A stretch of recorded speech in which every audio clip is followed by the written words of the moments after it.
আমরা আছি চরফ্যাশন উপজেলা আওয়ামী লীগের কার্যালয়ের সামনে। জাতীয় নাগরিক পার্টি এনসিপি চরফ্যাশন উপজেলা কার্যালয় এখন দখল করে জাতীয় নাগরিক পার্টি এনসিপি কর্মসূচিতে মাত্র কয়েকজন আমরা এখানে পাচ্ছি। ওহিদ ফয়সাল, আমজাদ হোসেন, হাবিব মিয়া, নূরে আলম ও নাসির। যে কর্মসূচি দিয়েছে তার কোনো অনুমোদন নেই এবং তাদের পূর্ণাঙ্গ কোনো কমিটি নেই। তাদের কমিটি সম্বন্ধে জানতে গেলে একখানা কাগজ দেয়, যাতে জাতীয় নাগরিক পার্টি এনসিপি লেখা আছে।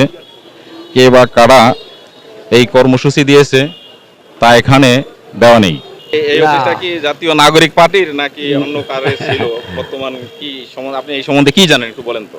আমরা এই 2008 সাল থেকে এখানে কেন আমাদের ভবন এই সময় এই আওয়ামী লীগেরা এরা অফিস করছে এইসবই। এটা আওয়ামী লীগ অফিস। আওয়ামী লীগ অফিস পরবর্তী কাগজপত্র এদের কি ভালো মন্দ দেখবে। আচ্ছা, ঠিক আছে। ভাইয়ের কাছ থেকে জাতীয় নাগরিক পার্টির ভাই কি হিসাবে এখানে? আমরা ভাই 24 যুদ্ধ এবং প্লাস আমাদের উপজেলায় আমরা আহ্বায়ক কমিটিতে আছি। আমাদের পূর্ণাঙ্গ কমিটি এখনো দেওয়া হয় নাই। আজকে আপনাদের কর্মসূচিটা কি? আমাদের কর্মসূচি হইলো প্রেসিডেন্ট শেখ হাসিনা সরকার যারা আওয়ামী লীগ দোসর ভারতীয় ভোটার যারা বাংলাদেশের ভিতরে থাকা কিছুদিন পরপরই এক একটা আইয়া শুরু করতেছে, মানে দেশের ভিতরে একটা অরাজকতা শুরু করতেছে, তাদের বিরুদ্ধে নিয়ে আমরা আওয়ামী লীগ দোসরদেরকে বা আওয়ামী লীগ নিষিদ্ধ করার দাবিতে আজকে আমরা আমাদের কর্মসূচিতে আমরা কালকে কর্মসূচি হয়েছে ঢাকায় কেন্দ্রীয়ভাবে। আর আজকে আমাদের এই অফিস আমাদের ওইখান থেকে, যেমন এই অফিসটা আমাদের পরিত্যক্ত ছিল, এটাতে মানুষ প্রস্তাব পায়খানা করছে, সেখানে আমরা এটারে পরিত্যক্ত জিনিসটারে আমরা নিজেরা করে আমরা আমাদের এনসিপির একটা অফিস আমরা করছি এবং আমরা কেন্দ্র থেকে আমরা একটা পাচ্ছি মেসেজ পাওয়ার কারণে তারপর আমরা এই অফিসটা আমরা করছি আমাদের এনসিপির অফিস। আমরা জানতে পারলাম এটা আওয়ামী লীগের অফিস। একজন মুরব্বীও বললো যে এটা আওয়ামী লীগের অফিস ছিল, কিন্তু এখন কারা এখানে আসছে বা আওয়ামী লীগেরাই এটা করতেছে না অন্য কেউ করতেছে এটা আমরা জানি না।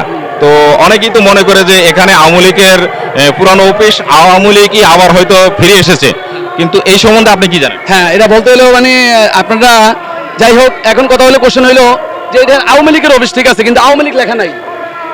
যদি এটা আওয়ামী লীগ লেখা থাকতো তাহলে আমরা এনসিপির অফিস ব্যবসাইতাম না। আওয়ামী লীগ লেখা নাই দেখি আমরা এনসিপির অফিস আমরা নিচ্ছি। ক্লিয়ার ভাই? আপনি কি আগে জানতেন না এটা যে কারো একটা ঘর হইতে পারে বা কারো একটা অফিস হইতে পারে? আমি জানতাম, আমি জানতে পারি। যেমন এইটাও তো যেমন আব্দুল ইসলাম জেকব ভাইয়ের ঘর বা ওটা আমাদের তারেক ভাইয়ের ঘর, এমন তো হতে পারে। কিন্তু সে যদি আওয়ামী লীগের যদি সে ভালো কোনো অবস্থান থাকতো, সেই দেশ তুই তো সে বলে গেছে, তখন এটা আবার আওয়ামী লীগ কারা দাবি করবে? আইসা বললেন তো যে এটা আওয়ামী লীগের অফিস, এটা আমাদের অফিস দাবি করতে বলেন আমাদের সামনে, এমন তার কলজা থাকলে। আচ্ছা, ঠিক আছে, ধন্যবাদ আপনাকে। এই সম্বন্ধে একটু আপনার থেকে আমরা জানতে চাই।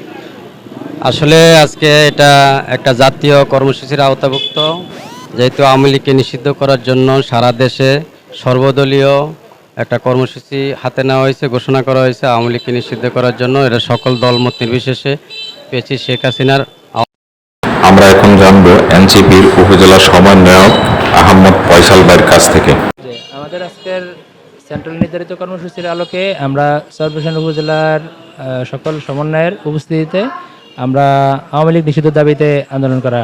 এই আন্দোলনের আজকের অবস্থান কর্মসূচি, আমাদের অন্য কোনো বড় কর্মসূচি না, অবস্থান কর্মসূচি হিসেবে আমরা এই জায়গায় অবস্থান করা আছে আর কি। আপনাদের এখানে আজকে কি কি কর্মসূচি থাকতেছে? এক দফাই কর্মসূচি না আরো 2-3 দফা আছে, এটা আমরা একটু জানতে চাই। এক দফাই আওয়ামী লীগ নিষিদ্ধ দাবিতে আমাদের অবস্থান কর্মসূচি। আমরা জানতে পারলাম এই ভবনটা নাকি আওয়ামী লীগ অফিস ছিল। তো এখন আমরা থেকে জানতে চাই যে এটা তো আওয়ামী লীগ অফিসই ছিল, আপনার মতামতে আমরা একটু জানতে চাই যে আপনারা কিভাবে এই অফিসে অবস্থান নিচ্ছেন বা কর্মসূচি দিচ্ছেন, এই ব্যাপারে একটু জানতে চাই।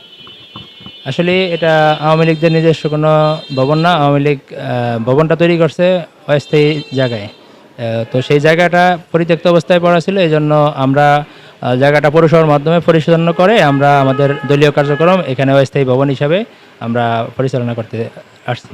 এখন আপনাদের ভবন হিসাবে আপনারা ব্যবহার করতেছেন কিনা? জায়গাটা সরকারি হিসাবে আমরা সরকারি যে রুলসে যে জায়গা থেকে জায়গাটা অবস্থান আনা যাবে সেই অবস্থান আমরা করতেছি।